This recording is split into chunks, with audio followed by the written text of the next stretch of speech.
গৰুৱালো নালাগে যায় ঠিক আছে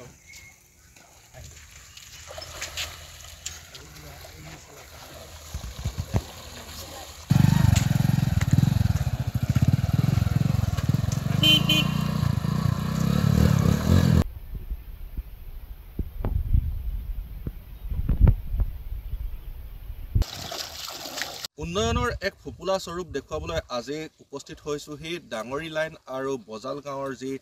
ডুমডুমা সমষ্টি আৰু খদিয়া সমষ্টিৰ মাজেৰে বৈ গৈছে এখন নদী আৰু সেই নদীৰ মাজেৰে আজিও ৰাইজে এনেদৰে যাতায়াত কৰিবলগীয়া হয় আৰু দুটাকৈ সমষ্টিৰ মাজেৰে এই নদীখন বৈ গৈছে আৰু বহুকেইখন গাঁৱৰ ৰাইজে বহু বছৰ ধৰি এনেদৰে যাতায়াত অব্যাহত ৰাখিছে কিন্তু এখন স্থায়ী দলং নাই ইয়াত গাঁওবাসী আজি মোৰ সৈতে উপস্থিত আছে কি ক'ব আপোনালোকৰ এই দীৰ্ঘদিনীয়া সমস্যাক লৈ হয় আমাৰ এই ডাঙৰি নদীখন আমাৰ দুটা সমষ্টিৰ মাজত পৰে আমাৰ শদিয়া সমষ্টি আৰু আমাৰ ডুমডুমা সমষ্টিৰ মাজত কিন্তু এই নদীখনৰ আমাৰ এই দলঙৰ বিষয় লৈ আমি বাৰম্বাৰ চৰকাৰক দাবী জনাই আহিছোঁ ইয়াৰ আগতো আমি আমাৰ সাংসদ প্ৰধান বৰুৱাক আমি ইয়াৰ বিষয়ে আমি এপ্লিকেশ্যনো আমি গৈ কিনে নিজে আমি ফটো সৈতে আমাৰ ল'ৰা ছোৱালী ইমান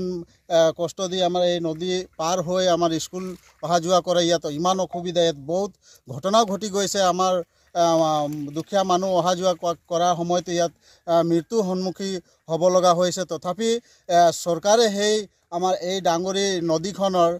এটা দলং বনাই দিবৰ কাৰণে আজিলৈকে কোনো এখন সিদ্ধান্ত নল'লে আৰু চকু দিয়া নাই কাৰণ আমাৰ যিমান ৰাইজে আজি আমাৰ এই ডাঙৰি চিঙিলিজান গাঁৱৰ আৰু আমাৰ এই ডাঙৰি লাইনৰ গাঁৱৰ মেইন সন্মুখী অহা যোৱা ৰাস্তা বুলি ক'লে সেইটোৱে হয় কিন্তু ইয়াত আমাৰ নদী মাজত নদী এখন আছে আৰু এইটো বাৰিষা সময়ত এতিয়া ধৰক আমাৰ খৰাহি সময়ত আমাৰ মানুহত মানে অহা যোৱা কৰাত নদী দি নামি পাৰ অহা যোৱা কৰে কিন্তু যেতিয়া বাৰিষা সময়ত আহে ইয়াত পূৰা পানী একদম পূৰা মানে ভৰ্তি হৈ যায় সেই সময়ত মানে ইয়াত কি হয় আমাৰ অহা যোৱা কৰাৰ সময়তে আমাৰ ইয়াত দুৰ্ঘটনা ঘটে তো সেই কথা লৈ আমি চৰকাৰক বাৰম্বাৰ আমি দাবী জনাইছোঁ আৰু আমি এতিয়া এই বিজেপি চৰকাৰক আমি সেই বিষয় লৈ আমি আগতো আমি জনাইছোঁ আমি আমাৰ দুটা MLA আমাৰ দুটা সমষ্টিৰ MLAকো আমি জনাইছোঁ বলেন চতিয়া ডাঙৰীয়াকো জনাইছোঁ আমি ডুমডুমা সমষ্টিৰ ৰূপেশ গোৱালাকো আমি এই বিষয় লৈ আমি জনাইছোঁ কিন্তু এহঁতি সেই আমাৰ এই দলংটোৰ কথা ক'লে এহঁতি হাত ঝাৰি লৈ মানে সেইটো কৈ দুটা সমষ্টিৰ মাজত আছে আমি এই বিষয় লৈ পটককৈ আমি একো সিদ্ধান্ত ল'ব নোৱাৰি তো আমি ভাবোঁ আমাৰ যিখন ৰাইজে ভোট দিয়ে এহঁতি কি ভাবি চিতি মানে ডুমডুমা সমষ্টি হৈ আমি নিদিওঁ বা আমি সেইটো শদিয়া সমষ্টি হৈ আমি নিদিওঁ বুলি কয় নেকি আমাৰ মানুহে যিমান ওলাই আমাৰ ৰাইজে ওলাই আহি কিনে আমি চৰকাৰ গঠন কৰোঁ কিন্তু চৰকাৰে আজি আমাৰ এই যে আমাৰ ৰাইজৰ ইয়াত যে ইমান ডাঙৰ এটা অসুবিধা হৈ আছে এই অসুবিধালৈ কোনো চকু দিয়া নাই আৰু কোনো মাত মতা নাই গতিকে আমি চৰকাৰক আমি ইয়াৰ যোগেদি আমি আহ্বান জনাব বিচাৰিছোঁ যে আমাৰ এই ইয়াত দলংখন অতি শীঘ্ৰে নিৰ্মাণ কৰক অন্যথা আমাৰ ৰাইজে যিটো আমাৰ ৰাইজে ভুক্তভোগী হৈ আছে তাৰ বিহিত ব্যৱস্থা আমাৰ ৰাইজে ল'ব কাৰণে বাধ্য হ'ব নিশ্চয়কৈ দীৰ্ঘদিনীয়া সমস্যা অৱগত কৰিছে মই যিহেতু উল্লেখ কৰিছোঁৱে যে যিহেতু শদিয়া সমষ্টি আৰু ডুমডুমা বিধানসভা সমষ্টিৰ দুয়োটা সমষ্টিৰ মাজেৰে এই নদীখন বৈ গৈছে ছাত্ৰ সমাজক প্ৰতিনিধি কৰা এজন আছে মই তেওঁৰ পৰা জানিব বিচাৰিছোঁ যে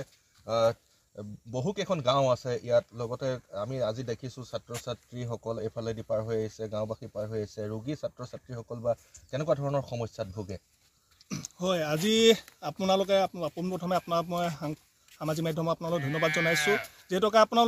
আপোনালোকে দেখিছেই নিজে আপোনালোকে ডুমডুমা সমষ্টি আৰু শদিয়া সমষ্টিৰ অন্তৰ্গত থকা আমাৰ ডাঙৰি লাইন আৰু বজাল গাঁৱৰ মাজত এখন নদী বৈ গৈছে সেই নদীখনৰ বাৰিষা অঞ্চলৰ যি সমস্যা আমাৰ ৰাইজে ভুগিব লগা হয় বহুত ক্ষেত্ৰত আমি দেখিবলৈ পাওঁ যে আমাৰ বহুত তেনেকুৱা ছাত্ৰ ছাত্ৰী আছে দুটা গাঁৱৰ মাজত থকা ছাত্ৰ ছাত্ৰী যেহেতু এক্সামৰ সময়ত বাৰিষা অঞ্চলত তেখেতসকলৰ বহুতবাৰ আমাৰ এই নদীখনত আমাৰ বহুতে ছাত্ৰ ছাত্ৰীয়ে মৃত্যুবৰণ কৰিব লগা হৈছে আমি বহুতবাৰ আমি অসম শ্ৰেণী ছাত্ৰ সন্থা তলা শাখা সমিতি আমি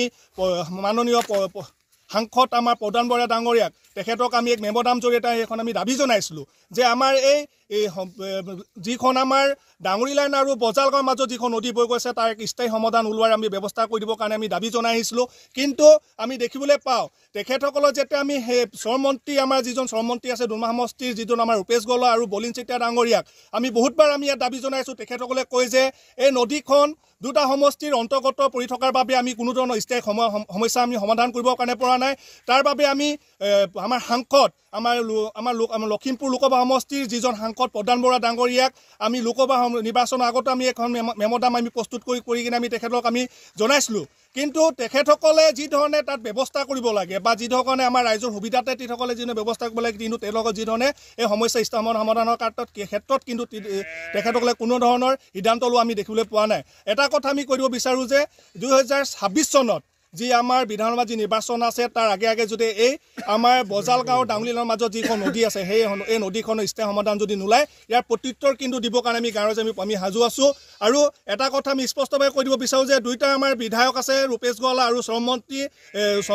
ৰূপেশ গলা আৰু আমাৰ শদিয়া সমষ্টিৰ বিধায়ক বলিন চেতিয়া আৰু আমাৰ সাংসদ যিজন প্ৰধান বৰুৱা তেখেতসকলে ইয়াৰ প্ৰত্যুত্তৰ কিন্তু আমি দিবলৈ সাজু আছোঁ। আৰু এটা কথা আমি অসম শ্ৰেণীৰ ছাত্ৰ সন্থা হিচাপে আমি তেখেতলোক স্পষ্টভাৱে কৈ দিব বিচাৰোঁ যে দুইটা ভাগত থকা যিজন আমাৰ দুটা কেইবাটাও আমি গাঁও ইয়াত আমাৰ সন্নিৱিষ্ট হৈ আছে আমাৰ ডাঙৰি লাইন চেঙেলী লাইন বজালগাঁও নগাঁও চেঙেলী কেইবাটাও গাঁও আছে সেই গাঁও ৰাইজে কিন্তু 2026 চনৰ যি বিধানসভা তাত কিন্তু আমি ভোট বৰ্জন কৰিবলৈ কিন্তু আমি বাধ্য হ'ম। নিশ্চয়কৈ যিহেতু তেওঁলোকে ক্ষোভিত হৈ পৰিছে বহু বছৰ ধৰি যুগ যুগান্তৰ পৰা তেওঁলোকে এখন ইয়াত স্থায়ী দলং পোৱা নাই। আৰু আপোনালোকে এতিয়াও দেখিছে যে কেৱল ছাত্ৰসকলে নহয় ছাত্ৰীসকলেও এনেদৰে এই নদীখন পাৰ হৈ তেওঁলোকে শিক্ষা গ্ৰহণৰ বাবে আহিবলগীয়া হয় আৰু এক বিপদসংকুলভাৱে যাত্ৰা কৰি তেওঁলোকে এনেদৰে এই নদীখন পাৰ হৈ আহিছে বিগত সময়তো। আৰু উপৰোক্ত যি বক্তাসকল আছে তেওঁলোকে উল্লেখ কৰিছে যে বিগত সময়ত ছাত্ৰ ছাত্ৰীও দুৰ্ঘটনাত পতিত হৈ মৃত্যুমুখত পৰিছে। আৰু মই ছাত্ৰীসকলৰ পৰা সুধিব বিচাৰিছোঁ যে তোমালোকে এনেকৈ অহা যোৱা কৰোঁতে এতিয়াতো খৰালি ধৰা সিমান পানী নাই তোমালোকে পাৰ হৈ আহিছা কেনেকুৱা ধৰণৰ সমস্যাত ভোগা? পানী ভৰি যায় তেতিয়া আমি এইফালেদি উৰি কিনে যাওঁ আৰু বহুত দিগদাৰ হয় আমাৰ আৰু বহুত পানী ভৰি যায় ন তেতিয়া আমি যেনে তেনে পাৰ হৈ কিনে আৰু যাওঁ। আমি কি কৰিম স্কুলতো যাবই লাগিব। ইয়াত এখন দলং হ'লে তোমালোকৰ সুবিধা হ'ব। সুবিধা হ'ব নিশ্চয়কৈ। এয়া আপোনালোকক ছাত্ৰীৰ মন্তব্য শুনালোঁ। এনেকৈ শিক্ষাৰ্থীসকলে ভৱিষ্যতৰ দিশলৈ আগবাঢ়িছে শিক্ষাৰ ক্ষেত্ৰত আগবাঢ়িছে আৰু গাঁওবাসীয়ে যাতায়াতৰ ক্ষেত্ৰত বিভিন্ন সময়ত সমস্যাত ভুগি আহিছে। আৰু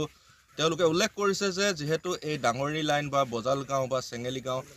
এই অঞ্চলসমূহৰ মাজেৰে যিখন নদী এখন বৈ গৈছে এইখন নদী ডুমডুমা সমষ্টিৰো অন্তৰ্গত আৰু শদিয়া বিধানসভা সমষ্টিৰো অন্তৰ্গত।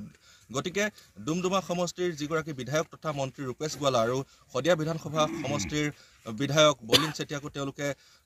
বাৰম্বাৰ দাবী জনোৱাৰ পাছতো লগতে লখিমপুৰৰ সাংসদ প্ৰধান বৰুৱাকো অনুৰোধ জনোৱাৰ পাছতো তেওঁলোকে বৰ্তমানলৈকে সুফল পোৱা নাই। আগন্তুক 2026 যি নিৰ্বাচন তেওঁলোকে ইয়াৰ প্ৰত্যুত্তৰ কিন্তু জনাব বুলি তেওঁলোকে জনাইছে। আৰু এই প্ৰতিবেদন দেখাৰ পাছত ইয়াত এখন স্থায়ী দলঙৰ ক্ষেত্ৰত শদিয়া সমষ্টিৰ বিধায়ক তথা ডুমডুমাৰ যিগৰাকী মন্ত্ৰী তেওঁলোকে কি ব্যৱস্থা গ্ৰহণ কৰে সেয়া কিন্তু পৰৱৰ্তী সময়ত লক্ষণীয় বিষয় হৈ পৰিব।